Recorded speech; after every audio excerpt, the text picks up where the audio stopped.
ধর্মপ্রচার হযরত শাহজালাল রহমতুল্লাহ আলাইহির সাথে সিলেটে যে ৩৬০ জন আউলিয়া এসেছিলেন তাদের মাঝে অন্যতম একজন ছিলেন হযরত গেসুদারাজ রহমতুল্লাহ আলাইহি।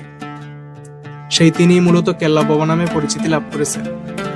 কেল্লা শহীদের দরগা সম্পর্কে যে কাহিনী প্রচলিত রয়েছে তা হচ্ছে সে সময় খড়মপুরের জেলেরা তিতাস নদীতে মাছ ধরত। একদিন চৈতন্য দাস ও তার সঙ্গীরা উক্ত নদীতে মাছ ধরার সময় হঠাৎ তাদের জালে একটি খণ্ডিত শির আটকে পড়ে যায়।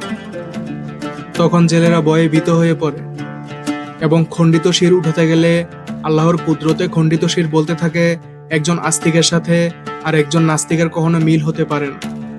তোমরা যে পর্যন্ত কালেমা পাঠ করে মুসলমান না হবে ততক্ষণ পর্যন্ত আমার মস্তক স্পর্শ করবে না। খণ্ডিত মস্তকের এই কথা শুনে মস্তকের কাছ থেকে কালেমা পাঠ করে চৈতন্য দাস ও তার সঙ্গীরা হিন্দু ধর্ম ত্যাগ করে মুসলমান হয়ে যায়। মস্তকের নির্দেশ মোতাবেক ইসলামিক মতে খড়মপুর কবরস্থানে মস্তক দাফন করেন।